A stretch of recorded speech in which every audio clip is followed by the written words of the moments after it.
The following program contains strong language and content of a sarcastic, tongue-in-cheek nature. Viewer discretion is advised.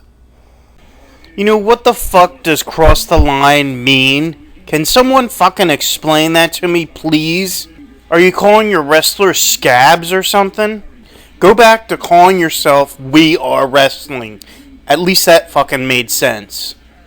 Also, your theme song sucks. Who wrote it, Kid Rock? This might have been cool back in the 90s, but this is 2009. Your original theme song was better. It didn't have any lyrics to it. It was just music. I say you go back with that. So Rhino versus Sting in a title qualifier match at No Surrender.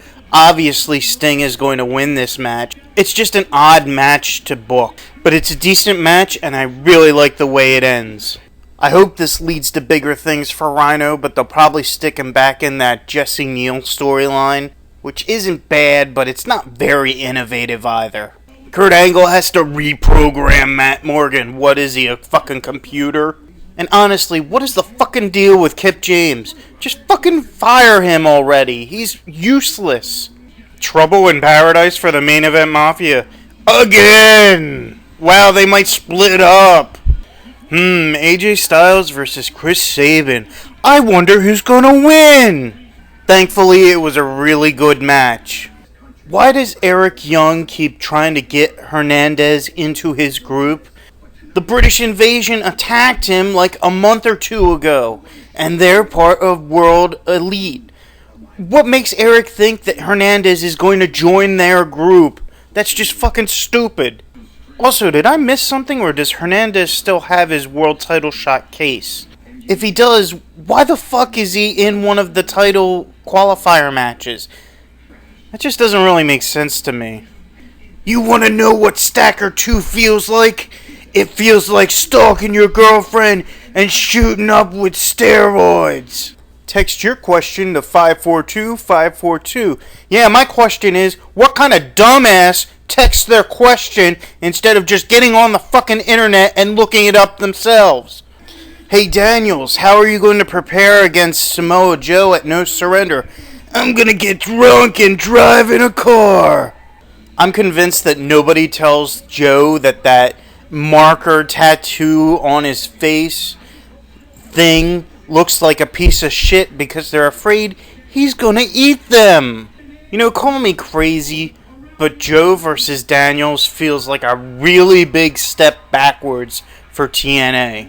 You remember that night, Joe? These people remember it. No, they don't, because the people who probably watched that match back then got sick and tired of the crap that TNA kept pulling on them and is no longer watching. You know, as much as I kid, it was a pretty good promo, and it kind of makes me interested to see the match at No Surrender. So kudos to the fatty and the walking penis. Hey, look, a DiSerrano ad. That's appropriate because they just had Daniels cut a promo. Rhapsody, I like it when my music hits me, but I don't like it when my boyfriend does. Is it me, or does Matt Morgan have a lisp? Don't worry, Lauren. Me and Kurt Angle aren't going to fight. In fact, I think Kurt Angle is fabulous. Doug Williams versus Suicide. Seriously, Suicide makes me want to commit suicide. You gotta love the obligatory USA chants from the incredibly stupid TNA audience. Now wait a minute. This match is a qualifier to get into the title qualifying match later in the night. What kind of bullshit is that? At least the right guy won this match, and AJ Styles versus Doug Williams sounds like a pretty good match to me, even though I already know the outcome. You know, as lovely as Velvet Sky and Angelina Love are, they really should not have promo time. They can't talk worth crap. Christy Hemme and Tara versus Hamada and Sojourner Bolt. Honestly, I'm just interested in seeing Tara and Hamada get it on, because not only are they lovely, but they're talented as well. Now, this doesn't make sense. They take the Knockouts match, and they have to split it up for a commercial break. Why didn't they just cut the Beautiful People promo, or limit them to, 2 minutes? Now I'm going to miss a portion of the match that I would have loved to have seen in its entirety. Thanks. Damn, I love Hamada. She is my new favorite woman wrestler. Kurt Angle, he's the masturbator, and he's a cunning linguist. Oh great, a Kurt and Matt Morgan promo. This'll waste 10 minutes. Next up, Homicide versus Hernandez.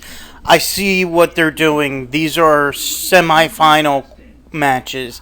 They're not qualifiers, as they keep calling them. That's what confused me.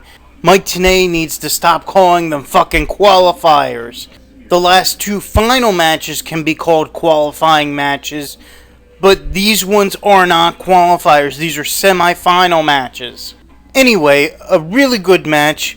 I kind of knew who was advancing, but I like the way they built up this match. I really like that promotional package they had.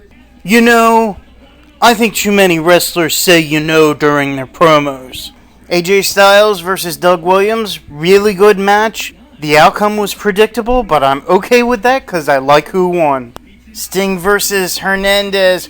Oh, what an ending. At first I thought that, I'm not happy that Hernandez lost, but I love who came out to interfere. That was a nice little twist. And I like the way the show ended. It was complete mayhem. Sometimes that's the best way to end the show. Overall, despite my minor griping and playfully mocking the show, this was a really decent Impact. They had a lot of really good matches. My one complaint is that the qualifier tournament was kind of overkill, especially when you already have a knockout tag team tournament going on. Call me crazy, but it seems like this show was booked by Jim Cornette. I could be wrong, but that's what it feels like. So I hope you enjoyed my edition of the Bastard Watches.